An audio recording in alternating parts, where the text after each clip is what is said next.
जी दोस्तों, नमस्कार, good evening और अभिवादन आप सभी को। जैसा कि आपने देखा आज की हमारी जो बातचीत का विषय है, वो बड़ा ही गंभीर है क्योंकि अब तक जिन मामलों पे मैं आपसे कहता रहा था कि ईरान पे हम जो बातें कर रहे हैं, जो अमेरिका पे बातें कर रहे हैं, ये अभी तक लग रहा था कि जैसे पीछे हो रही हैं, घटनाक्रम कुछ पीछे हो रहा है, अमेरिका कुछ पीछे हो रहा है। ऐसा कुछ अब नहीं लग रहा है। अब नहीं लग रहा है कि अमेरिका कहीं पीछे जा रहा है दोस्तों। अब अमेरिका जो है वो अगले 15 दिन के अंदर-अंदर आप ये मानिए कि लगभग तय है। अब लगभग तय है कि अगले 1 हफ्ते से 2 हफ्ते के अंदर में अमेरिका ईरान पर हमला करने जा रहा है। ये बात बिल्कुल अब तय मानिए आप।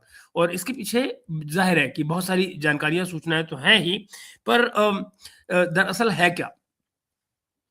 आज की जो दुनिया है उसमें नज़रें एक बार फिर से जो हैं वो टिक गई हैं ईरान पर।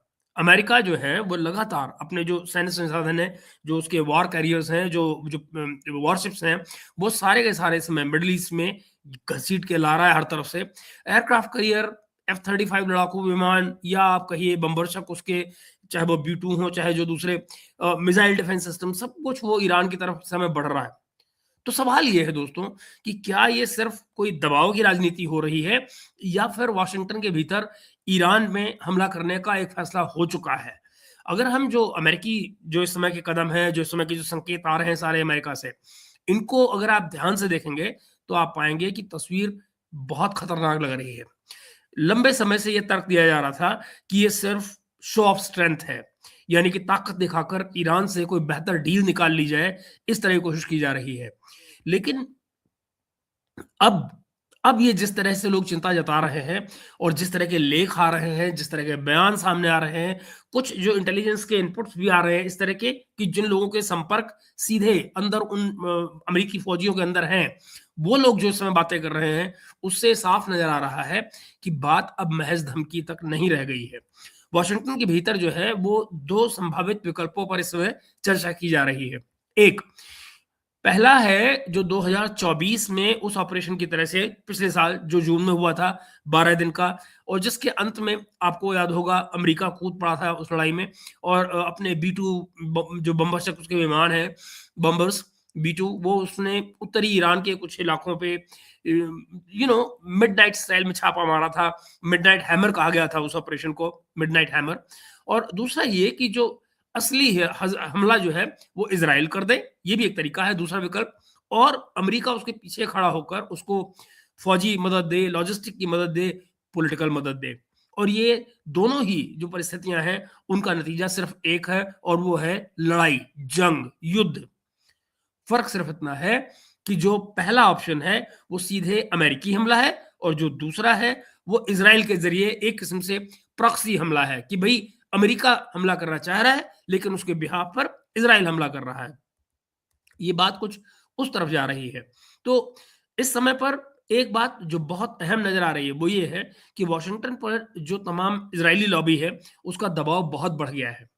वो लोग जो पहले रिलेटिवली बैलेंस्ड माने जाते थे, वो भी आज बड़ा इमोशनल और यू नो एग्रेसिव होकर बड़ी एग्रेसिव भाषा में ईरान पर कार्रवाई की माँग कर रहे हैं। यानी हाल के दिनों में ऐसे कई लेख सामने आए हैं, जिनमें ईरान की जो रणनीति है, उसको रोप-a-डोप कहा गया है। यानी मोहम्मद अली वाली जो रणनीति थी कि जिसमें आप सामने वाले को थकने तक, थक जाने तक मारते रहते हैं, मारते रहते हैं, मारते रहते हैं और फिर मारने देते हैं, यूँ कहिए बल्कि। मैं शब्द गलत बोल गया कि आप सामने वाले को इतना मौका देते हैं कि वो आपको मारता रहे, मारता रहे, मारता रहे और फिर अचानक पलटवार करते हैं।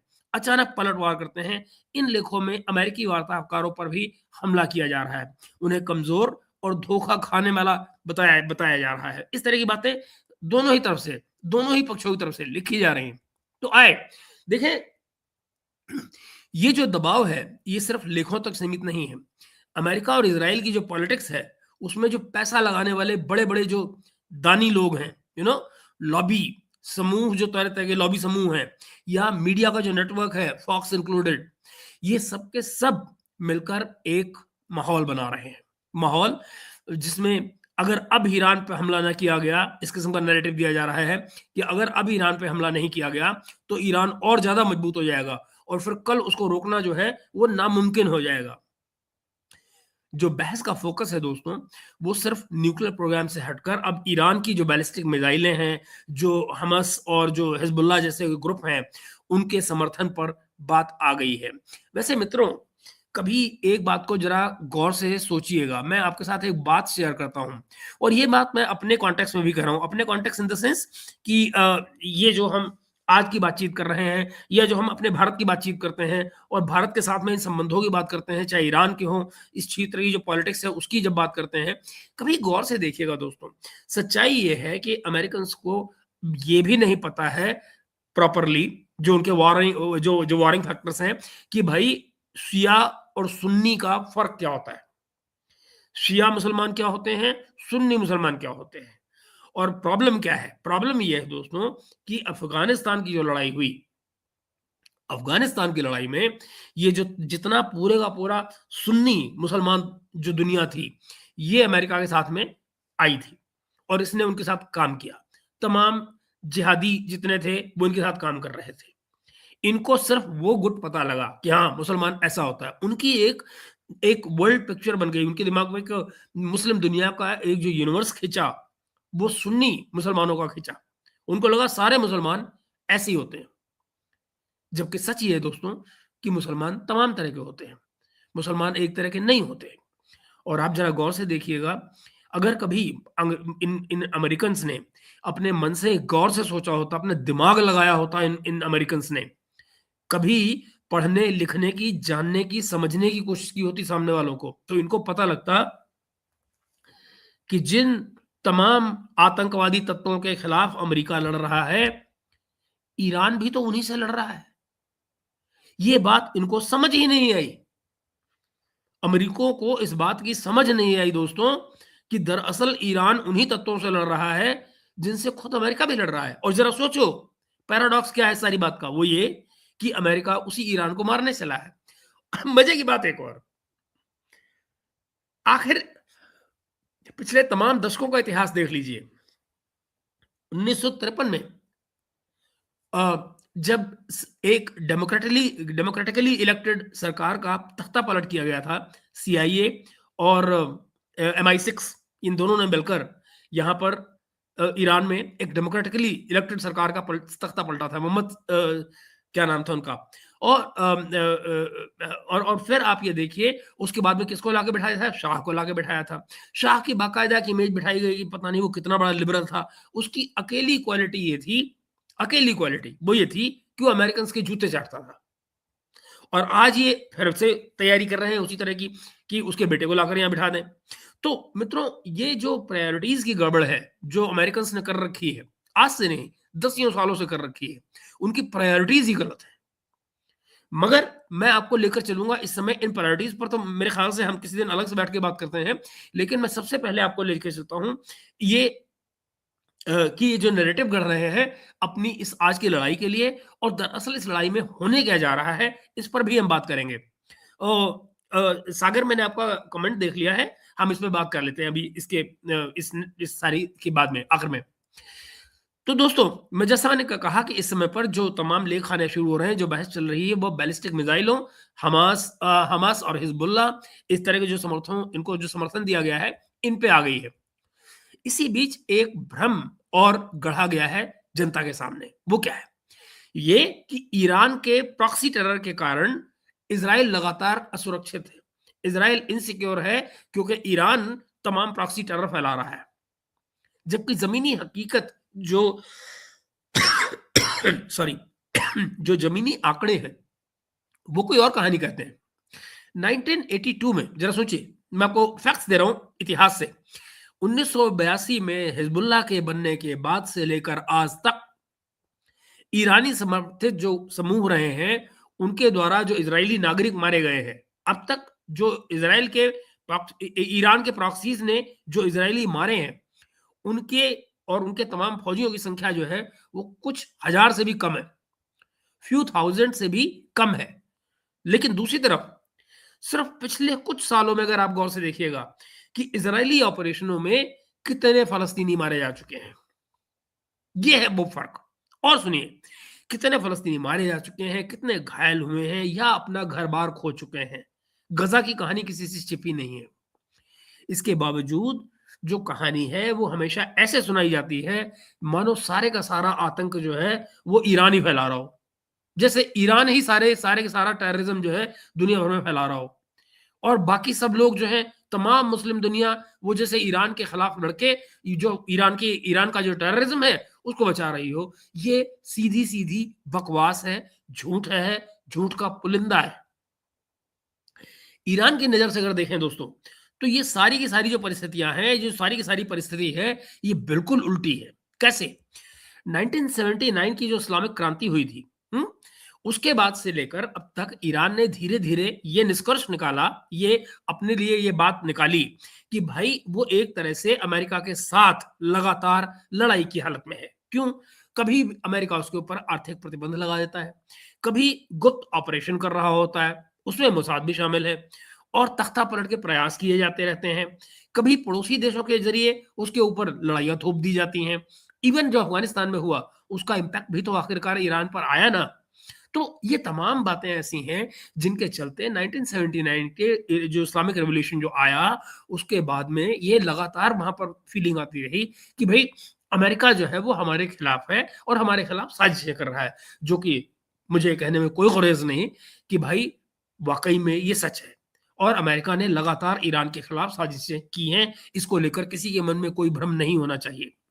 अब देखिए 1980 से लेकर 1988 का जो ईरान-इराक लड़ाई थी, अगर आपको याद हो, आप में से बहुत सारे शायद बच्चे रहे होंगे, लेकिन ये बहुत मशहूर लड़ाई है, जो 8 साल तक लगातार चलती रही थी, छुटकर-फुटकर, इधर-उधर करके मतलब हर हफ्ते 10 दिन में इधर हो गया हमला, उधर हो गया हमला, चलता रहता था।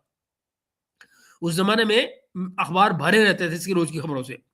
तो 1980 से 88 का जो ईरान-इराक युद्ध था, इसका सबसे बड़ा उदाहरण था। उस समय पर वाशिंगटन ने खुले या छिपे ढंग से सद्दाम हुसैन को ईरान के खिलाफ उकसाया था। उकसाया ही नहीं था दोस्तों, बल्कि भारी समर्थन दिया था, यहाँ तक कि केमिकल वेपन्स बनाने के लिए। ज़रा सुनिए, ये बात गौर से सुनिएगा क्योंकि अल्टीमेटली इसी के चलते सद्दाम हुसैन मारा गया। ज़रा सुनिए, वाशिंगटन ने न सिर्फ खुलेआम सद्दाम हुसैन को ईरान के खिलाफ उकसाया, भारी समर्थन दिया और यहां तक कि केमिकल वेपन्स बनाने के लिए जितने जरूरी केमिकल्स थे वो भी उसको दिए। वो सारे केमिकल उसको अमेरिका ने दिए। जरा सुनिए भैया ये चीज। और फिर इस लड़ाई में लगभग 5 लाख ईरानी मारे गए। इस 8 साल की लड़ाई में 5 लाख ईरानी मारे गए। अगर आप जरा सोचिए दोस्तों, अगर किसी देश ने अपने 5 लाख नागरिकों की मौत में उसके आपके देश में 5 लाख नागरिक मारे हों, जो कि यू नो चाहे मारे इराक ने, मगर मरवाए किसने? अमेरिका ने, राइट? तो इन वे इनडायरेक्टली आप देखिएगा कि अमेरिका ने 5 लाख ईरानियों की मौत में अपनी भूमिका निभाई है। ठीक? तो उस देश के खिलाफ अगर उसके नागरिक डेथ टू अमेरिका का नारा लगाते हैं, तो मुझे बताइए भाई, आपको कौन से थिंक टैंक की कौन सी स्टडी चाहिए? आपको किसी थिंक टैंक की जरूरत है जो आपको ये बताएगा कि उस देश के नागरिक आपको डेथ टू अमेरिका का नारा नहीं लगाएंगे। उनके 5 लाख लोग मरे हैं भाई आपकी वजह से। उनके परिवार के लोग हैं जो नारा लगाएंगे। आप जरा सोचिए कि वो परिवार, 5 लाख लोगों के परिवार, उनकी संख्या क्या होगी और वो अगर ईरान की सड़कों पर डेथ टू अमेरिका का नारा लगाएंगे तो आखिर वो कैसे गलत हो जाएंगे?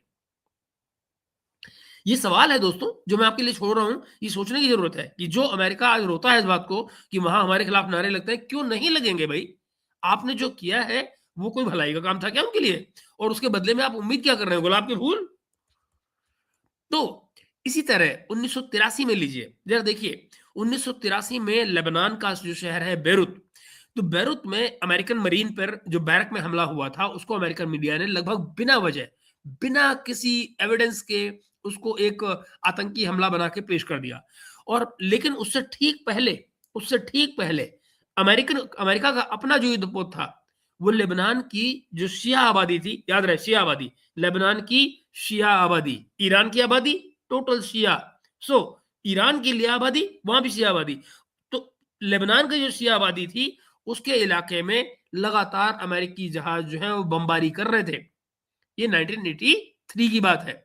तो आप जरा सोचें मित्रों, अगर आप एक शिया बहुल इलाके में लेबनान के बेरूत में वहां पर बमबारी कर रहे हैं, तो आप उम्मीद क्या कर रहे हैं कि वहां के जो वो शिया लोग होंगे वो आपको गुलाब के फूल देंगे भैया?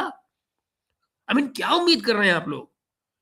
मुझे पता नहीं है कि अमेरिकन जो है वो कोई इतिहास पढ़ते हैं नहीं पढ़ते, लेकिन जो ये कर रहे हैं दोस्तों, जरा सोचिए तो सही कि क्या कुछ करते आए हैं और दुनिया से ये उम्मीद क्या कर रहे हैं। तो आए आगे देखते हैं फिर। ये जो शिया आबादी पर जब बमबारी इन्होंने की, उसमें बेसिकली और कोई नहीं मरा सिवाय आम आदमी के। आम आदमी, आम औरतें, आम बच्चे मर रहे थे। इन घटनाओं की जो तमाम सीरीज है, उसको अगर आप एक साथ देखें कभी, तो आपको पता लगेगा कि कैसे एक दूसरे पर हमले और जवाबी हमले होते रहे। और लेकिन जो पश्चिमी जनता है, जो वेस्ट की जनता है, यूरोप अमेरिका की जनता है, उसके सामने एक ही नैरेटिव रखा गया, ईरान आतंकवादी है, आतंक फैलाता है, हमारी फौजों में हमले करता है, हम इसलिए पलट के मारते हैं, लीजिए कर लीजिए बात। जबकि ईरान का अपने आप इनके खिलाफ कभी कोई नैरेटिव रहा ही नहीं। अब आते हैं दोस्तों जो मौजूदा आज का सैन्य संतुलन है एक तरह का, और उसमें क्या है, ईरान ने पिछले 4-5 दशकों में अपने बचाव और अपने जवाबी हमले में लगभग लगातार काम किया है, कंटिन्यूअसली काम किया है। तो आज उसके पास क्या है? अब जरा गौर से सुनिएगा जो बता रहा हूं आपको मैं। आज ईरान के पास क्या है? लगभग 18 तरह की बैलिस्टिक मिसाइलें हैं ईरान के पास। सुनिएगा मेरी बात को। 18 तरह की बैलिस्टिक मिसाइलें हैं, जिनमें से कुछ एक इंटरकॉन्टिनेंटल रेंज की बताई जाती हैं। इंटरकॉन्टिनेंटल रेंज की कितनी रेंज होगी? आई थिंक अबाउट अबाउट 3000 के करीब तक है उनकी रेंज, जहां तक मैं समझ पा रहा हूं। करीब 5 तरह की क्रूज मिसाइल्स है उनके पास। सो 18 तरह की बैलिस्टिक मिसाइल्स, 5 तरह की क्रूज मिसाइल्स, और 15 से ज्यादा तरह के उनके पास ड्रोन सिस्टम्स हैं। 15 से ज्यादा तरह के ड्रोन। हम्म अभी आपने देखा था ना कि ये जो एक ड्रोन उनका, एक शाहिद जहीद जो ड्रोन है, वो इनका F-35 के ऊपर आया था। इन सॉरी इनके वॉरशिप के ऊपर आया था। अब्राहम लिंकन जो इनका वॉरशिप ऐसे में आया हुआ है मिडिल ईस्ट में, और जैसे इसके ऊपर आया है तो इनको क्या करना पड़ा जी, F-35 उड़ाया इन्होंने। उस F-35 ने जाकर उस ड्रोन को मारा। अब जरा सोचो दोस्तों, एक ड्रोन जो रफली 2000 से $20,000 के करीब का पड़ता है, 2000 से लेके $20,000 का पड़ता है, उसके लिए उड़ाया क्या गया? एक F-35। अगर आप हायर साइड में लगा लीजिए ना जनाब, हायर साइड में, तो एक फ्लाइट जो है F-35 की, 1 घंटे की फ्लाइट, उसके खर्चे पर एक ड्रोन मारा जा रहा है। एक ड्रोन का मतलब है एक, अब जरा सोचो इसको, एक सोचो कि जितना 1 घंटा एक ड्रोन उड़ता है और $20,000 का भी अगर वो लगा, तो भी आप लगाइए कि घंटे भर की इसकी उड़ान का जो खर्चा बना, वो खुड़का करके रख रहा है आपको लगता। अब इसके बदले में मैं आपको एक सिनेरियो पेश करता हूं कि जरा सोचिए, अगर एक ड्रोन के बजाय, और वही आपको मिलिट्री कंपैरिजन में सारा देने जा रहा हूं, ईरान और अमेरिका का इस समय मिडिल ईस्ट में मौजूद जो मिलिट्री कंपैरिजन है वो हमको देने जा रहा हूं, लेकिन उससे पहले मैं आपको जरा ये एक चूर्ण दे रहा हूं जरा सा। चलो देखिए कि अगर एक जहाज की जगह पर कहीं उस समय पर एक ड्रोन की जगह पर 200 ड्रोन आए होते, तो मुझे बताइए कौन सा, कितने आप F-35 उड़ाते जो एक एक ड्रोन को जाकर मारते, और उस तमाम ऑपरेशन का बजट क्या बनता, तब मजा आएगा। एनीवे आइए। और उनमें से एक भी ड्रोन अगर निकल गया तुम्हारी उससे पकड़ से, तो भाई साहब आपका वॉरशिप तो गया, गयो सीधे सीधे। खैर, अभी इस और बात करेंगे। जरा देखिए, बड़ा इंटरेस्टिंग सीन है ये जो मैं बता रहा हूं आपको। तो मैंने आपको बताया कि ये जो मिसाइलें हैं इनकी संख्या बहुत बड़ी है, यानी कि मैं आपको दोबारा से जरा याद दिला दूं कि उनके पास क्या था जो मैंने आपको बताया। 18 तरह की बैलिस्टिक मिसाइलें, 18 तरह की बैलिस्टिक मिसाइलें, जिनमें से कुछ एक जो है वो इंटरकॉन्टिनेंटल रेंज की हैं, 5 तरह की क्रूज मिसाइलें हैं, और 15 तरह के ड्रोन सिस्टम्स हैं। ठीक, 15 तरह के। अब आप देखिए, इन मिसाइलों की जो संख्या है वो भी बहुत बड़ी है, और उनमें से कईयों को जो है वो भूमिगत जो सुरंगें होती हैं या अंडरग्राउंड सिटीज में छिपा कर रखा गया है। यानी कि वो ड्रोन ऐसे हैं कि किसी को उनकी लोकेशन का भी नहीं पता, यानी कि भैया उड़ेंगे और सीधे धंधे पे जाएंगे। अंडरग्राउंड सिटीज के अंदर उनको छिपा के रखा गया है। जहां तक कि जो जो यहां तक है कि जो ट्रेडिशनल जो क्रूज मिसाइल्स हैं, क्रूज मिसाइल्स का भी वहां उस गहराई में पहुंच पाना मुश्किल है, इतना गहरे रखा गया है इन ड्रोन्स को। तो भाई आओ जरा पार्टी करते हैं। अब जरा सुनिए, अक्टूबर 2024 पर आइए। अक्टूबर 2024 में ईरान ने इजराइल पर एक तरह का डेमोस्ट्रेशन स्ट्राइक किया। डेमोस्ट्रेशन स्ट्राइक, ये क्या था? एक ड्रोन, यानी कि ड्रोन और मिसाइलों से एक ऐसा हमला किया जिसमें वो दिखाना चाहता था कि भाई अगर हमें मजबूर किया गया, अगर ईरान को मजबूर किया गया तो वो किस लेवल का जवाब दे सकता है। ईरान की उम्मीद क्या थी? जरा देखिए, मैं आपको ये दिखाता हूँ कि ये जो सिविलाइजेशनल कंट्रीज होते हैं ना गुरु, ये जो सिविलाइजेशनल कंट्रीज होते हैं, इनको समझना कितना मुश्किल होता है इन पश्चिमी देशों के लिए, यूरोपीय देशों के लिए, और अभी उसमें लेटेस्ट भारत भी है कि कितनी मुश्किल में समझ में आ रहा है उनको कि भारत करके आ रहा है। मगर वो सब बाद में, कभी और। फिलहाल ईरान की बात कर रहे हैं। तो ईरान का जरा सिविलिटी देखिए जनाब, शराफत देखिए, कि वो सिर्फ आपको ये बताना चाह रहा है कि देखिए हम आपके ऊपर बहुत तगड़े से ऐसे-ऐसे हमले कर सकते हैं, इसलिए प्लीज़ हमसे पंगे मत लीजिएगा। हुँ? ईरान की उम्मीद क्या थी? ईरान की उम्मीद थी कि इससे इज़राइल पीछे हो जाएगा, लेकिन हुआ इसका उल्टा। इसको कमज़ोरी के संकेत के रूप में पढ़ा गया। इसको माना गया, ओहो! ये इतना कमज़ोर है कि हमको डराने की कोशिश कर रहा है और हम इसको ठोक देंगे। मानो ईरान के पास कुछ करने की कैपेसिटी ही ना हो, इस तरह से माना गया। तो दोस्तों क्या हुआ? जून 2025 में, ये जो भी पिछला साल गर्मियों में ऑपरेशन सिंदूर के इमीडिएट बाद जब ये ऑपरेशन लॉन्च हुआ था इजराइल वाला, तो जून 2025 की जो 12 दिन की जंग थी, 12 दिन की उस जंग में ईरान ने एक बार फिर इजरायली ठिकानों पर मिसाइलें मारी और ड्रोनों से हमले किए। पश्चिमी मीडिया ने इस जंग को भी ऐसे पेश किया जैसे ईरान को कोई खास कामयाबी नहीं हुई। लेकिन अगर आप इंडिपेंडेंट रिपोर्ट्स देखेंगे या जो मिलिट्री एनालिसिस देखेंगे, तो आप पाएंगे कि इजराइल को इतना नुकसान हुआ जो इससे पहले इज़राइल को कभी नहीं हुआ। इज़राइल के इतिहास में इज़राइल को इतना नुकसान पहले कभी नहीं हुआ, जितना इन 12 दिनों की लड़ाई में हुआ जो उसने ईरान से लड़ी, पिछले साल जून में। इन सब के बीच में अमेरिका ने ईरान पर जो इकोनॉमिक सैंक्शंस लगा रखे हैं, उनके ज़रिए उसका गला घोटने की कोशिश की। इनफैक्ट अगर आपको याद हो, तो मैंने आपको एक स्टॉक बेसेंट का एक क्लिप दिखाया था, जिसमें वो ये कह रहा था कि हमने किस तरह से वहाँ पर ईरानियन इकोनॉमी पर खेल खेला है, उनकी इकोनॉमी भट्टा बैठने वाला है, हम उनको यहाँ कबाड़ा कर देंगे। और ये ठीक वही टाइम है जब पहली कोशिश की गई थी, आपको याद हो, जब वो दुकानदार सारे बाहर निकले थे और स्ट्राइक की गई थी, वो जून के आई थिंक 28 जून को जो किया गया था, वो बेसिकली ये स्टॉक बेसेंट का कमाल था। स्टॉक बेसेंट कौन है मेरे दोस्तों? स्टॉक बेसेंट का एक ही जिंदगी का करिश्मा है, और वो क्या था? इसने ब्रिटेन के पौंड का भट्टा बिठाया था। तो ये कोई इकोनॉमिस्ट नहीं है, जैसा कि जेफरी जैक्स आपको कई बार बता चुके हैं कि कोई इकोनॉमिस्ट नहीं है, ये एक हेज फंड मैनेजर है। और बेसिकली इसका एक ही कंट्रीब्यूशन, जैसा मैंने कहा, वो था ब्रिटिश पाउंड का भट्टा बिठाना, उसका डब्बा गोल करना।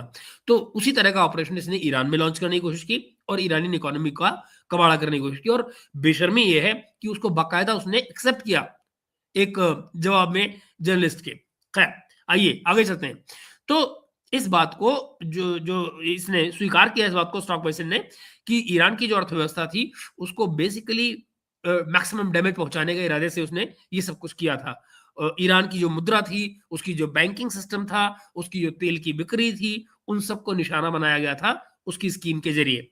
ये था वो खेल। आइए, तो अब देखिए ईरान की जो नेतृत्व है, जो ईरान का नेतृत्व है, वो नेतृत्व का तमाम लेयर जो है अब वो इस हल पर पहुंचा है, या इस सॉल्यूशन, इस कंक्लूजन पर पहुंचा है कि अगर उन पर मिलिट्री का हमला होता है, जरा गौर से सुनिए, ईरान ये कह रहा है कि अगर हम पर अब मिलिट्री का हमला होता है, अमेरिकन मिलिट्री या इजरायली मिलिट्री का, तो वो सिर्फ लिमिटेड टारगेट स्ट्राइक नहीं करेंगे।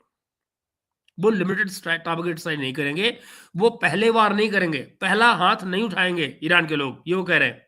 लेकिन अगर किसी ने हमला किया, ईरान हो या अमेरिका, तो जवाब बहुत बड़े पैमाने पर दिया जाएगा और वो तब तक चलता रहेगा। इंपॉर्टेंट, जवाब बहुत बड़े पैमाने पर दिया जाएगा और वो तब तक चलता रहेगा जब तक किसी समझौते के हिस्से के रूप में उनके ऊपर लगे हुए इकोनॉमिक सैंक्शंस को नहीं हटाया जाता। तो पहली शर्त ईरान की यही होगी कि बेटा अब इकोनॉमिक सैंक्शन हटाओ वरना मार खाओ, सिंपल। तो वो इस पे आ रहे हैं कि अगर हम पे हमला होगा तो अगर अमेरिकन बेसिस हैं मिडिल ईस्ट में, इज़राइल के बेसिस हैं, इज़राइल को तो वो डायरेक्टली मार सकते हैं और जो अमेरिकन बेसिस हैं उनका हम उनको भी मारेंगे, जो उन्होंने उन 12 दिनों में, पिछले साल 12 दिनों की लड़ाई में उन्होंने, याद रखिए, किसी अमेरिकन एसेट को हाथ नहीं लगाया, जबकि वो बहुत आराम से लगा सकते थे। जितनी मिसाइलें उन्होंने ईरान पे मारी थी, उनमें से एक भी अगर यूएस के किसी एसेट पर चली जाती तो, पर उन्होंने एक भी नहीं वहां पे हिट किया। तो this is what America is completely forgetting. Okay, तो यह हालत और भी ज्यादा खतरनाक इसलिए है दोस्तों, क्योंकि अब ईरान अकेला नहीं खड़ा है। इस बात को और समझिए, ईरान अब अकेला नहीं है। चीन ने उसको बहुत हाई क्वालिटी के 3D रडार सिस्टम्स देने की खबरें आ रही हैं। 3D रडार्स का मतलब ये हुआ कि जो इनके F-35 है, जिनको स्टेल्थ माना जाता है, उनको भी ये 3D रडार ट्रैक कर सकते हैं। समझिए इस बात को। आपको याद होगा कुछ हफ्ते पहले मैंने आपको बताया था कि जो ईरान इसके अमेरिका के जो जहाज मिडिल ईस्ट में जहां खड़े हुए हैं, उनके लोकेशंस की पिक्चर्स उसके लोकेशंस की जो पिक्चर्स हैं वो चाइनीज सैटेलाइट्स ले रही हैं और ईरान को पास ऑन कर रही हैं with GPS locations, so that उनको ट्रैक किया जा सके, जरूरत पड़ने पर हमला किया जा सके। और जैसा मैंने कहा, 3D रडार्स जो कि उनके किसी भी F-35 को भी ट्रैक कर सकते हैं। रशिया और चीन दोनों ने, रशिया और चीन दोनों ने उसको एयर डिफेंस दिए हैं, एयर डिफेंस सिस्टम्स दिए हैं और तमाम और मिलिट्री इक्विपमेंट भी प्रोवाइड करवाया है। रूसी और जो चीनी जो जो वॉरशिप्स हैं, वो अरब सागर में इस समय पर ज्वाइंट एक्सरसाइजेस कर रहे हैं। और ये एक्सरसाइजेस 2019 से लगातार चल रही एक सीरीज का हिस्सा बताया जा रहा है, मगर वो कर रहे हैं, उन्होंने रोकी नहीं है इस डर से कि भाई यहाँ पे झगड़ा होने वाला है, लड़ाई होने वाली है। उन्होंने अपनी एक्सरसाइज नहीं रोकी है, वो जानबूझ के मिलिट्री एक्सरसाइज कर रहे हैं कि लो भैया तुम कर रहे हो लेकिन हम यहाँ खड़े हैं, देखेंगे क्या होता है। तो अब जरा इस जो पॉसिबल ये लड़ाई का जो सारा सीन बन रहा है, इसको सोचिए। आइए, अब मैं आपको मिलिट्री वाला एक्शन की तरफ ले जा रहा हूं। ईरान पर जैसे ही हमला होता है, इराक और जो रीजन के तमाम शिया मुल्क हैं, वो पहले ही कह चुके हैं कि वो तमाम अमेरिकी ठिकानों को, अमेरिकी फौजियों को, उनके कोऑपरेशन करने वालों को उनके खिलाफ लड़ाई छेड़ देंगे। ये तमाम शिया पॉपुलेशन इस एरिया की बोल चुकी है। यानी कि इसका मतलब ये नहीं होगा कि लड़ाई सिर्फ ईरान की जमीन तक लिमिटेड रहेगी। ये लड़ाई फिर सीरिया, इराक, जो गल्फ देश हैं, यहां तक कि रेड सी और जो ईस्टर्न मेडिटेरेनियन है, वहां तक फैलने का खतरा है। ईस्टर्न मेडिटेरेनियन और रेड सी तक। इनफैक्ट आपको लास्ट टाइम भी याद हो, उन 12 दिनों में जब लड़ाई हुई थी पिछले साल, रेड सी को खुला रखने के लिए अमेरिकन वॉरशिप वहां पर खड़े रहे थे कि रेड सी को कहीं बंद न किया जाए।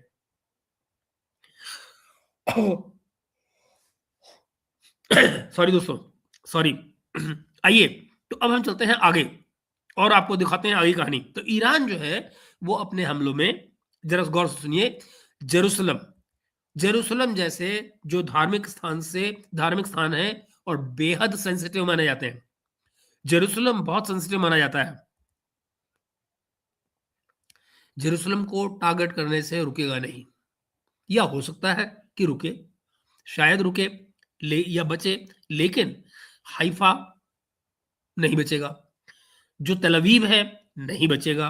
ये वो जगह है, मेरा मतलब ये है कि वो जेरूसलम को छोड़ सकता है इसलिए कि भाई हमारी रिलीजन हो या उनका रिलीजन हो, रिस्पेक्ट करनी चाहिए। रिलीजन को छोड़ो, रिलीजियस प्लेस छोड़ दो, मगर हाइफा जैसा पोर्ट, तेल अवीव, इकोनॉमिक जहां पे टारगेट्स आ रहे हैं, जहां इंडस्ट्रियल टारगेट्स आ रहे हैं, या जो मिलिट्री के लिहाज से इंपॉर्टेंट टारगेट्स हैं, उन पर वो जबरदस्त मिसाइल बमबारी कर सकता है, मिसाइल बरसात बरसात की बारिश कर सकता है वहां पर। और इसकी मिसाल इजरायली इतिहास में कहीं नहीं मिलेगी आपको। इतनी मिसाइलें उसके पास हैं, ईरान के पास इतनी मिसाइलें हैं कि इजराइल के पास रोकने की क्षमता नहीं मिलेगी। इस पर कोई भ्रम नहीं होना चाहिए, इस पर कोई भ्रम नहीं होना चाहिए। मैं बताता हूं आपको मैं क्यों कह रहा हूं कि इस पर कोई भ्रम नहीं होना चाहिए।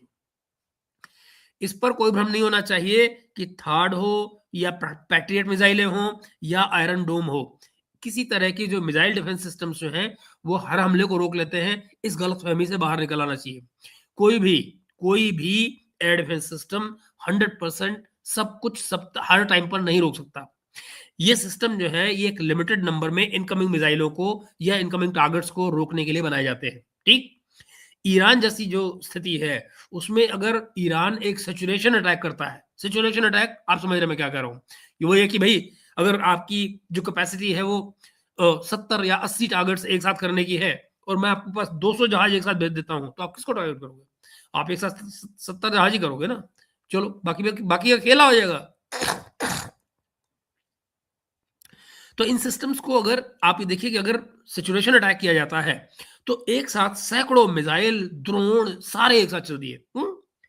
आप समझिए, अगर आपके पास टारगेट 200-300 हो गए, तो क्या होगा फिर? अगर वो छोड़े गए, तो इन सिस्टम्स की जो टेक्निकल और लॉजिस्टिक्स लिमिटेशंस हैं, वो सारी की सारी आपके सामने आ जाएँगी। और इसके ऊपर से फिर ईरान के पास और भी कुछ है। वो क्या है? मान लीजिए कि 300 ड्रोन एक साथ भेज दिए गए, ठीक? ये सारे के सारे टारगेट्स एक साथ एंगेज हो गए? हो गए? अब ज़रा सुनिए, इसके ऊपर से अगर ईरान भेजता है हाइपरसोनिक या हाइपरसोनिक मैन्यूवरेबल, डोंट फॉरगेट ये भी है उनके पास।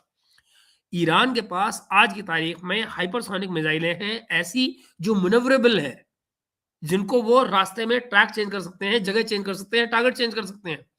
ऐसी मैन्यूवरेबल मिसाइलें भी हैं, जिनका इंटरसेप्शन मौजूदा किसी भी एयर डिफेंस सिस्टम के लिए नामुमकिन जैसा है। नॉट टू फॉरगेट कि उनकी स्पीड क्या है। तो आगे चलिए और फिर देखिए कि जो दूसरी तरफ अमेरिका है। अब जरा सुनिए, जो अमेरिका है उसकी अपनी जो सैन्य क्षमता है, उसकी जो मिलिट्री पावर है, उसकी लिमिटेशंस भी अब खुल के सामने आ रही हैं। वो कैसे? रेड सी में हूती के जो लड़ाके थे, उनके खिलाफ जिस तरह से अमेरिकी फौज ने freedom of navigation you know बनाने की जो कोशिश की थी कि भाई फ्रीडम ऑफ नेविगेशन रेड सी में खुला रहना चाहिए सब कुछ, और कोई रोक नहीं होनी चाहिए। कितनी नाकाम रही है अमेरिकन फोर्स, वो आपने देखा है। और ये अपने आप में केस स्टडी है। कैसे? देखिए, वहां रेड सी में अमेरिका के पास थे, जरा गौर से सुनिएगा, ये नंबर आपको बता रहा हूं, ये नंबर गौर से सुनिएगा। रेड सी में अमेरिका के पास थे 2 एयरक्राफ्ट कैरियर, कई डिस्ट्रॉयर और क्रूजर, ठीक? और एक तरह से हर तरह की टेक्निकल जो उनके पास बढ़त थी, वो मौजूद थी। हूतियों के पास ना कोई एयरफोर्स थी, ना कोई मॉडर्न एयर डिफेंस सिस्टम था, लेकिन फिर भी वो तमाम व्यापारी जहाज़ों पर ड्रोन हमले करते रहे और अमेरिका उनको पूरी तरह रोक नहीं पाया, नहीं रोक पाया। ईरान के जो तट हैं, आज ज़रा सुनिए, अब गौर से सुनिए, इस सारी सिचुएशन को जो है कंपेयर कीजिएगा जो बता रहा हूँ आपको। ईरान के तट के सामने आज जो तैनाती है, जो आज तैनाती है, वो रेड सी के मुकाबले में कहीं कमज़ोर है। अभी वहाँ सिर्फ एक एयरक्राफ्ट कैरियर है, वो Abraham Lincoln, USS Abraham Lincoln. उसके साथ में वहाँ 3 डिस्ट्रॉयर हैं। डिस्ट्रॉयर के जो वर्टिकल लॉन्च सेल्स हैं, उसमें करीब आधे सेल जो है, वो टॉमहाक क्रूज़ जो मिसाइल्स हैं इनकी, उनसे भरे पड़े हैं। यानी जो जो डिस्ट्रॉयर्स के जो वर्टिकल सेल्स हैं, उनमें आपको मैंने वीडियो में भी दिखाया था कि वो करीब आधे जो है, वो क्रूज़ मिसाइलों से भरे हुए हैं और बाकी एयर डिफेंस के लिए है। तो काम में आपकी क्या है? क्रूज़ मिसाइल्स, ठीक? टोमाहॉक क्रूज़ मिसाइल जो हैं, सिर्फ वो आपके अटैक के काम आ रहे हैं, बाकी एयर डिफेंस के लिए हैं। ओके, तो दैट मीन्स आधे तो वैसे ही बेकार हो गए, वो तो टोमाहॉक हो गए, बचे आधे वो आपके एयर डिफेंस के हैं। अब चलें आगे। हर जहाज के पास, जरा सुनिए, हर जहाज के पास कुल मिला के करीब 50 से 60 के लगभग रियल एयर डिफेंस मिसाइलें बचती हैं। तो एयर डिफेंस मिसाइल हर एक जो जहाज है उसके पास में कितनी 50 से 60 लगा लीजिए। हैं कितने उनके पास डिस्ट्रॉयर जो है, वो 3 गए हुए हैं, 3 गए हैं, है ना? अब आप जरा गिन 3 लीजिए, 3 गए हैं, हर साइड में गिन लीजिए कि 60 मान लीजिए, चलो, है ना? 60 मान लेते हैं। तो कितने हुए? 18 180, 180 हुए ना? यानी कि अगर 200 से ऊपर का नंबर आ रहा है, 250 से ऊपर का नंबर आ रहा है, तो आप गए काम से। फिर ये आपके पास रोकने के लिए इक्विपमेंट ही नहीं है कुछ। आपकी जो मिसाइलें हैं, वो 50 से 60 हैं। अगर हम 60 मान लेते हैं और 200 का नंबर आ रहा है, तो 3 के 3 डिस्ट्रॉयर आपके अगर उड़ाते हैं यहाँ से अपने मिसाइलों को, तो भी कम पड़ जाएँगे, राइट? और मिसाइलें कहाँ हैं? फिर सुनिए आगे और सुनिए, अगर किसी एक टारगेट पर किसी एक टारगेट पर 2 मिसाइलें मारनी पड़ जाएँ, जो कि नॉर्मल है ना? तो एक जहाज मुश्किल से 25 से 30 टारगेट तक सँभाल सकता है, बस। एक जहाज 25 से 30 टारगेट सँभालेगा। आपको चाहिए कितने? सँभालने कितने हैं आपको? वो कुछ जानता ही नहीं। कितने सँभालने पड़ जाएँ, नंबर कितना आएगा? अब कल्पना कीजिए ज़रा, अब ज़रा सीन बनाइए। कल्पना कीजिए सामने से 200 या 300 ड्रोन और मिसाइलों की एक बाढ़ आ जाती है। हुँ? अगर बाढ़ आ रही है तो कुछ मिसाइलें गिरेंगी, कुछ निकल जाएँगी और एक समय ऐसा आता है जब जहाज की जो मिसाइल है वो खत्म हो जाती है दोस्तों। उसके बाद जहाज को पीछे भागना पड़ता है, किसी सुरक्षित पोर्ट पे जाना पड़ता है कि भैया जान बचाओ, अमेरिका से ईरान से दूर भागो, इसकी पकड़ से दूर भागो। तो आपको बैक करना पड़ता है अपने जहाज को वहाँ से, वॉरशिप को, ठीक? वहाँ पे क्या होता है, वहाँ फिर क्रेन के ज़रिए मिसाइल सेल दोबारा लोड किए जाते हैं, है ना? ताकि आपकी जो मिसाइलें हैं वो और दोबारा हों। ये घंटों और बल्कि कई बार दिनों तक चलने वाला काम है और कोई मिनटों में काम नहीं हो जाता ये, और दैट मीन्स कि अगेन आप वल्नरेबल हैं। जब आप आ रहे होंगे तो वल्नरेबल होंगे, उनके टारगेट्स के लिए, ईरान के टारगेट्स के लिए। इस बीच में ईरान के पास और ज़रा सुनिए, इस बीच में ईरान के पास में लंबी रेंज के एंटी शिप मिसाइल्स और ड्रोन्स हैं। उनकी जो क्षमता है वो कितनी है? लगभग 1000 माइल, 1000 मील तक जा सकते हैं वो, या उससे भी ज़्यादा। हुँ? इसी वजह से जो अमेरिकन जो इस समय करियर स्ट्राइक ग्रुप जो उनका खड़ा हुआ है ईरान के तट से, वो लगभग 1000 मील से थोड़ा-सा पीछे है। ईरान के तट से 1000 मील से ज़्यादा पीछे कर रखा है उन्होंने अपने करियर स्ट्राइक ग्रुप को, अमेरिका ने। क्यों? पता ठोक दिए जाओगे। तो बेसिकली अमेरिका भी पीछे हटा हुआ है एक तरह से, और यही बात मैं पिछले कई दिनों से कह रहा था आपको कि अमेरिकन्स भी डर रहे हैं वहां जाने में, अटैक करने में। टॉमाहॉक मिसाइल की जो रेंज है, जरा ये भी सुन लीजिए, इंटरेस्टिंग। टॉमाहॉक मिसाइलों की जो रेंज है वो लगभग 1000 माइल की है। ये 1000 माइल से अपने को पीछे कर रखा है। तो अगर आगे भी बढ़ेंगे और इनको जाकर ईरान के अंदर कहीं पर जो हमला करना है, तो इनको 1000 से अंदर की रेंज में आना पड़ेगा ना, लेस देन 1000 की रेंज में जाना पड़ेगा, तब जाके आपकी मिसाइल वहां अंदर तक जाएगी, राइट? कम से कम 200-300 मील तो आप अंदर आएंगे ना, तभी तो आप जाके स्ट्राइक शुरू करेंगे अपनी। यानी कि मुश्किल से वो ईरान का जो तटीय इलाका है, जो उनके सी शोर से दूर है, मुश्किल से वहां तक इनकी मिसाइल पहुंचेगी। यानी ईरान के अंदर पहुंच के स्ट्राइक करना तो वैसे ही नामुमकिन। और आप जरा सोचिए, ईरान कोई छोटा मोटा देश नहीं है, वो कोई लेबनान, बेरूत और ऐसा देश नहीं है। भयंकर ज्योग्राफी के हिसाब से, ज्योग्राफिकली बहुत बड़ा देश है। तो आप ज़रा सोचें, देश के अंदर यानी कि मुश्किल से जब वहाँ तक पहुँचेंगे तो क्या होगा? जो देश के अंदर गहराई में, स्ट्रैटेजिक डेप्थ में नीचे पड़े हुए जो उसके टारगेट्स हैं, मतलब ईरान में उसने स नीचे शहर बना रखे हैं। अंडरग्राउंड नीचे इतना जाके उसने में ड्रोन रखे हुए हैं। तो उनको भला टारगेट करने की जो क्षमता है, वो कौन-सी मिसाइल में बचेगी और कैसे बचेगी?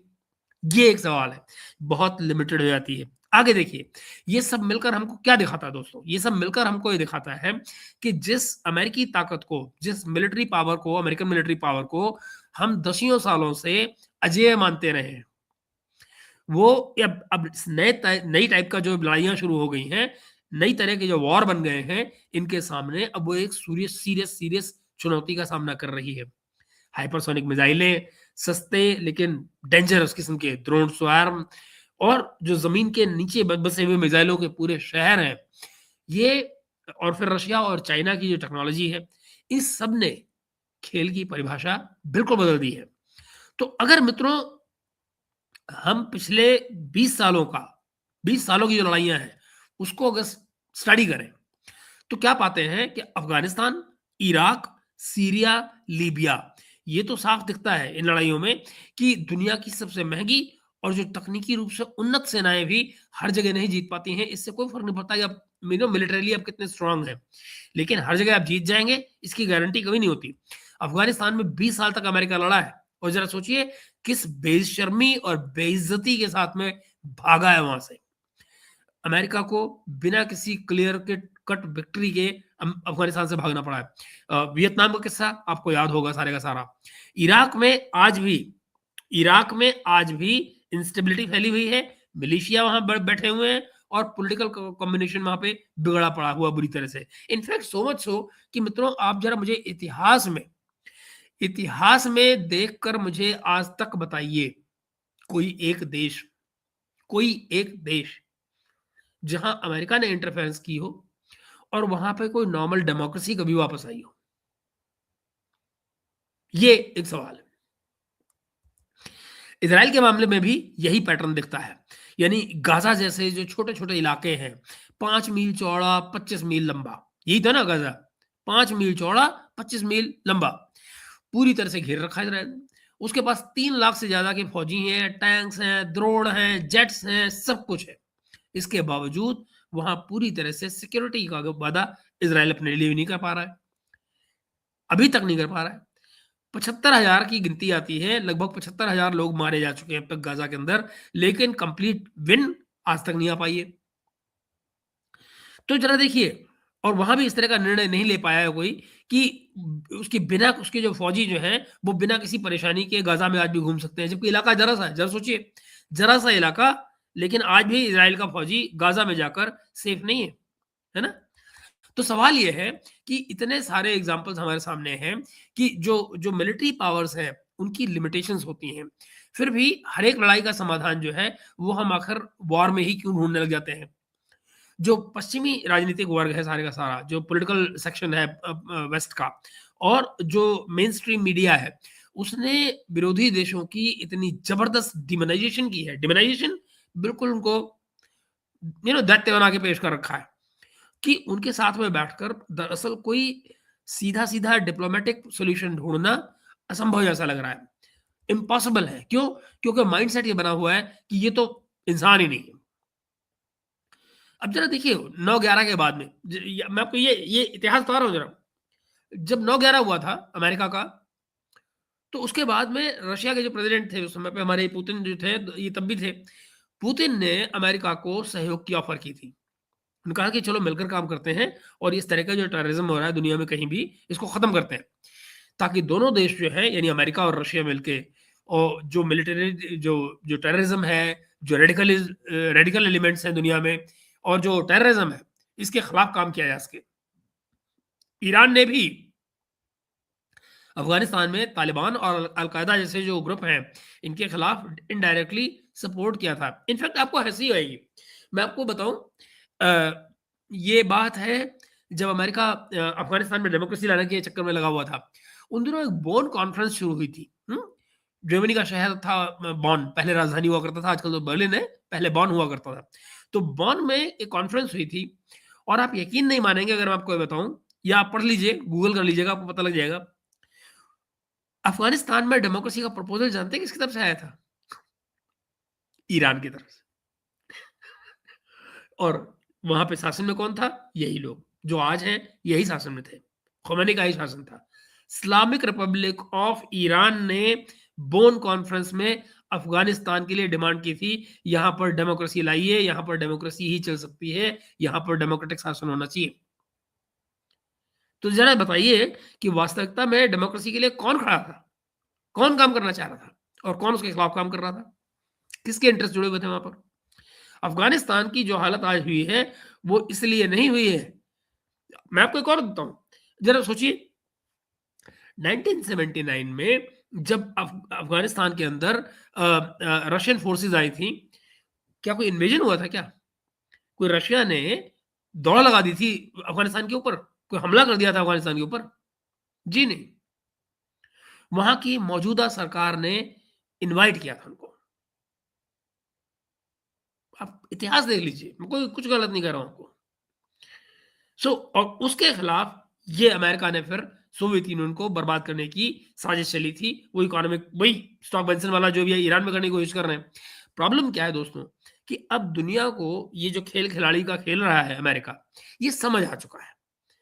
बीसियों साल से लोग ये सारे खेल देख रहे हैं। अब लोगों को समझ में आने लग गया है कि भाई ये लोग खेलते क्या है, इनकी स्क्रिप्ट क्या है, इनकी प्लेबुक क्या है।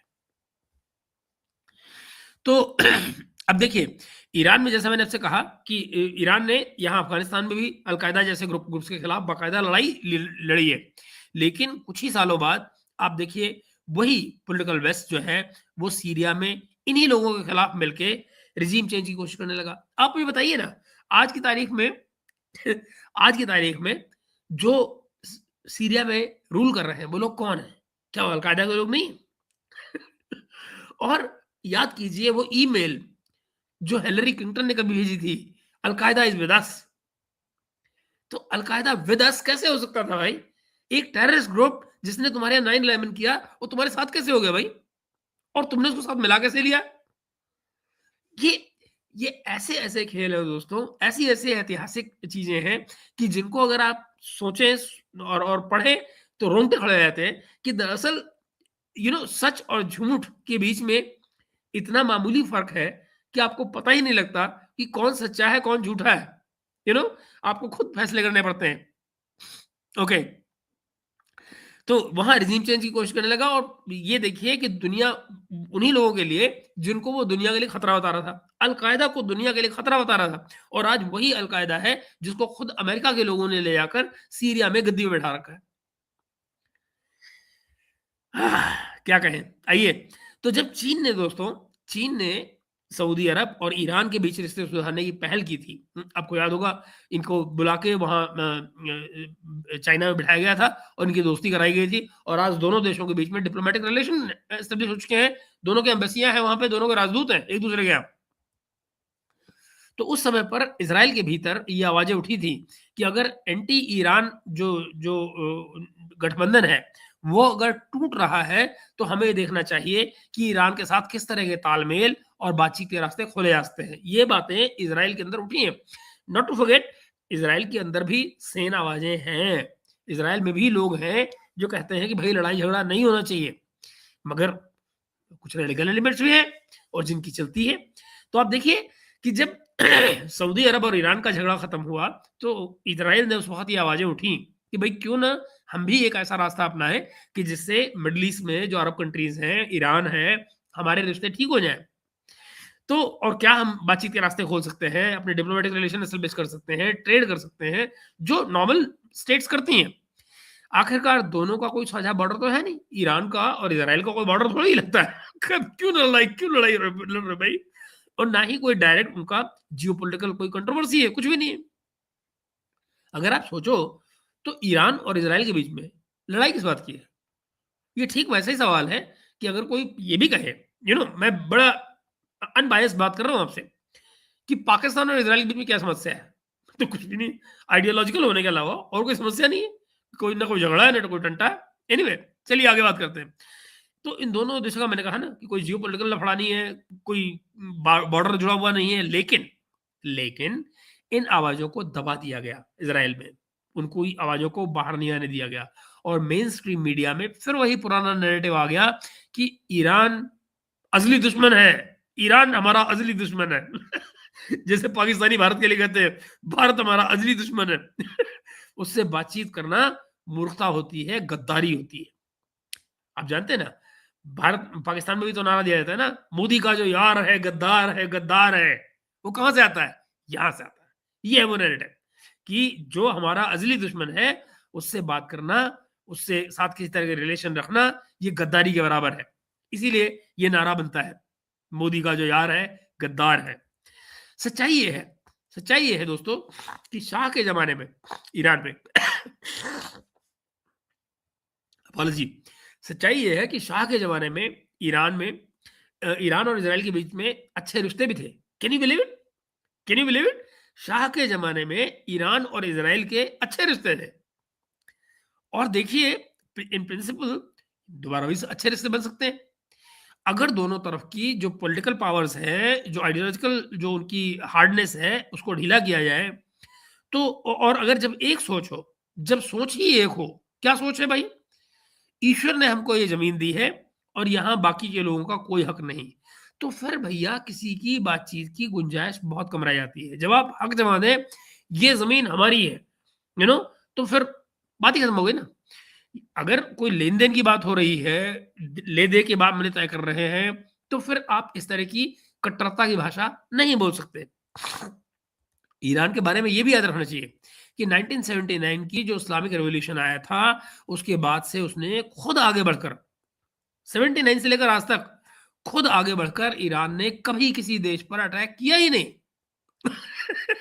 जरा सोचिए, जरा सोचिए दोस्तों, 79 से लेकर आज तक ईरान ने किसी भी देश पर किसी भी तरह का अपनी तरफ से अटैक किया ही नहीं।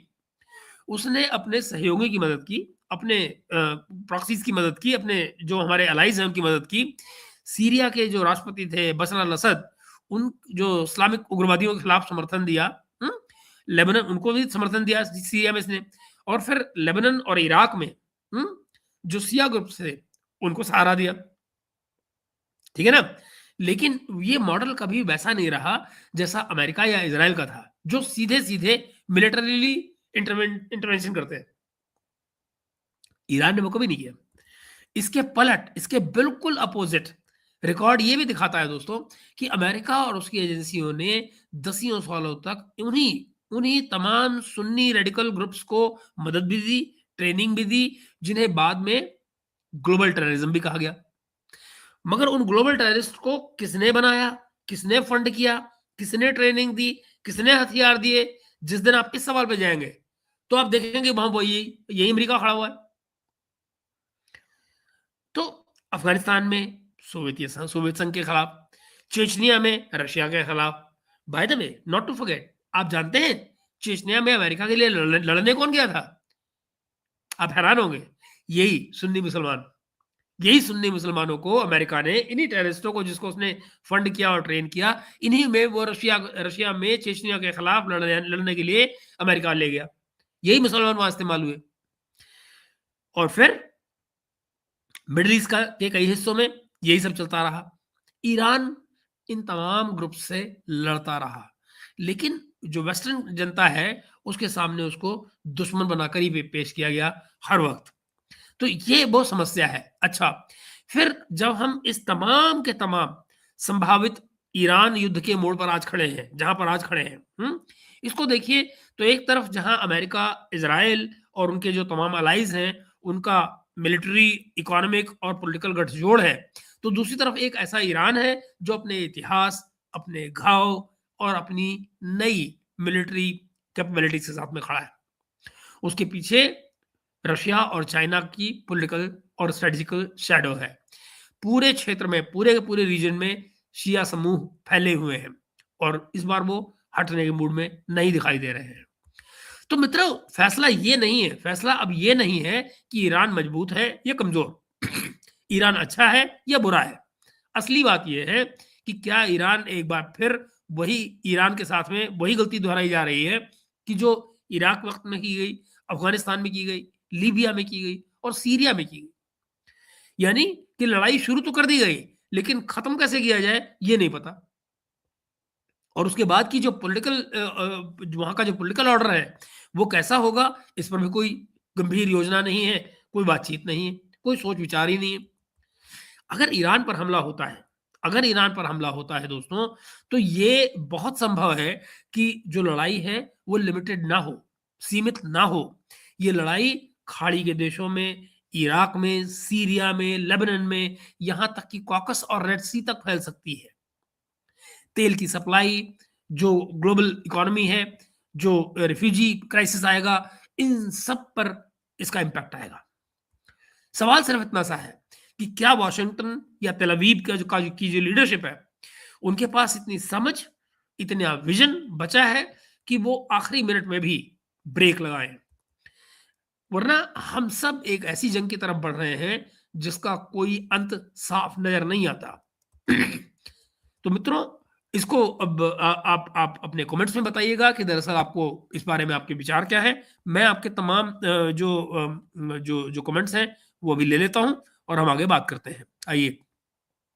सो आप सभी को नमस्कार, गुड इवनिंग और अभिवादन दोस्तों। क्या हमारे सागर भाई पूछ रहे थे कि क्या इंडिया यूएस ट्रेड डील पर ट्रंप प्रशासन द्वारा कोई यू टर्न की स्थिति बन रही है? बिल्कुल नहीं। नहीं सागर, ऐसा कुछ नहीं हो रहा है। हुआ क्या है, फॉर एग्जाम्पल कुछ चीजें टर्न बैक हुई हैं, मतलब आगे पीछे हुई हैं। मतलब ये, कभी उन्होंने ये कह दिया, मतलब सोच विचार नहीं है ना, हाइप का सारा खेल चल रहा है। तो वो वहां पे जैसे फॉर एग्जाम्पल कहीं पे वो कहते हैं कि इंडिया ने कह दिया है, आपको ट्रंप की ट्वीट याद होगी, इंडिया ने कह दिया है, वादा कर लिया है, कमिटमेंट दे दी है, 500 बिलियन की खरीदारी होगी। आपको याद होगा मोदी जी की ट्वीट, उन्होंने कुछ कहा ही नहीं। कहा मैंने कब कहा, मैं तो एग्री किया ही नहीं। तो चूंकि वो एग्रीड नहीं थे तो उन्होंने लिखा नहीं। जब हमारी फॉरेन मिनिस्ट्री में जायसवाल जी से पूछा गया, जायसवाल जी ने भी मना कर दिया कि भाई ऐसी कोई बात है ही नहीं, और हमारे लिए जो हमारे इकोनॉमिक इंटरेस्ट में होगा हम उससे अपनी चीजें खरीदेंगे, इससे ज्यादा कोई बात है ही नहीं। तो अब क्या हुआ है, वो जो जो ये था कि भाई एग्रीड, अब एग्रीड से क्या कर दिया गया है, इंटेंट्स। इंडिया इंटेंट्स, ना कि ये कहा गया कि इंडिया इज कमिटेड। तो वो अपनी भाषा में अमेरिका ने बैक ट्रैक किया है, वहां पर अपने आप को सुधारा है, अपनी भाषा को सुधारा है। जाहिर है कि दोनों तरफ कम्युनिकेशन हुआ होगा जो हम नहीं जानते हैं, मगर बिना कम्युनिकेशन के हुए तो ऐसे नहीं होता। मगर दूसरी तरफ आप ये देखिए कि जो यूएसटीआर ने, जो ट्रेड रिप्रेजेंटेटिव्स ने जो नक्शा जारी किया था, उसमें आपको याद होगा पीओके और गिलगित बाल्टिस्तान और वो सारा क्या कहते हैं अक्साई चीन, वो सारा इलाका इंडिया में शामिल दिखाया गया था। उस नक्शे को, या यूं कहें उस ट्वीट को भी अब विड्रॉ कर लिया गया है। तो बेसिकली अब उसके क्या मायने हैं, क्या मैसेज दिया जा रहा था, it's for your guess, you know, it's open to guess. आप खुद अंदाजा लगाइए कि वो क्यों किया गया, क्या नहीं। लेकिन ये अब किया गया है, अब वापस लिया गया है। ट्रेड कब हुआ था, ट्रेड डील साइन या उसमें जो बातचीत हुई थी वो कब हुई, कभी और हुई थी, उस बात को हो गए 10 दिन करीब। तो ये सारा खेल है जो इस तरह चल रहा है। तो ये जो टू एंड फ्रो है वो अमेरिका जरूर कर रहा है, अपनी स्टेटमेंट्स को बदल रहा है, चेंज कर रहा है, लेकिन उससे वापसी का कोई रास्ता है ही नहीं मेरे भाई, है ही नहीं। और मैं आपको पहले दिन कहा था, आज फिर कह रहा हूं, न तो रशियन तेल की खरीदारी बंद हुई थी, न बंद होगी, क्योंकि अमेरिकन तेल, वेनेजुएला का तेल, ये सब का सब हमारे फेवर में है ही नहीं। ये इकोनॉमिकली हमारे को जमता ही नहीं। और हमको जब तक कोई चीज सस्ती पड़ रही है तो भाई हम अपनी इकोनॉमी पे बोझ क्यों डालेंगे, ये बड़ा सवाल है ना। तो let's see, but I don't think कि इसमें कोई आपको परेशान होने की जरूरत है। सुब्रत मोहंती भाई जय हिंद, और अनिरुद्ध हमारे साथ थे। अनिरुद्ध भाई नमस्कार, राम राम। हर्ष भाई, हर्ष भाई, मैंने वो आपके कहने पर जुनेद से बात कर ली थी, और जुनेद कल हमारे साथ होंगे, और उम्मीद ये मैं कर रहा हूँ कि कल हम वो भी कर लेंगे। मैं आपको कल नोटिफिकेशन डाल के आपसे अनाउंस कर लेंगे कि भाई किस टाइम पे कर रहे हैं। कल शाम को हम यही 10 बजे के आसपास कभी ये कर लेंगे, या लेट नाइट कर लेंगे, क्योंकि 10 बजे तो आपका रेगुलर प्रोग्राम होता है। तो इसके बाद में प्रोग्राम कर लेंगे कोई जो सिर्फ मेंबर्स के लिए हो, तो वो कर लेंगे कल। और वो मैंने बाय द वे हर्ष ये भी कहा था जुनेद भाई से कि आपका सवाल क्या था और आप कुछ इस तरह के सवाल पूछना चाह रहे हैं उनसे, तो उन्होंने कहा था हाँ मेरे पास मटेरियल है उनको देने के लिए, तो वो कल बात कर लीजिए आप। तो याद रखिएगा कल मैं आपको जोड़ूंगा उनसे। नमस्ते फ्लक्स और ओके। एंड देन प्रभाकर भाई हमारे साथ में हैं, वो क्या कर रहे हैं, सर मुझे लगता है, ये क्या है, सर मुझे लगता है 5 दिन, 5 दिन गए बिहार, 5 दिन के भीतर कुछ होगा। मैंने आपसे कहा ना, 1 हफ्ते से 2 हफ्ते के बीच में ये हो जाएगा काम जो होना है। मतलब अब मैं एग्जैक्टली कैसे बता सकता हूँ, मेरे पास अंदर की तो कोई जानकारी है नहीं, मगर हाँ मैं ये जानता हूँ कि 5-7 दिन इधर 5-7 दिन उधर, बट हो रहा है, ये तय है। May I see tomorrow again strike of former union, farmer union with addition of labor union. ये नाटक है, चलते रहेंगे गुरु। Oil is a boon and bane, depends on what is the currency you accept in exchange for your oil. Hmm. Okay. And okay. Sir, do you remember the Chinese balloon incident? बिल्कुल remember है, जब America में जो जा रहे थे, बिल्कुल। That these idiots made F-22 flights. बिल्कुल, बिल्कुल। जरा A2A मिसाइल साहब, बिल्कुल ठीक बात है। ओके।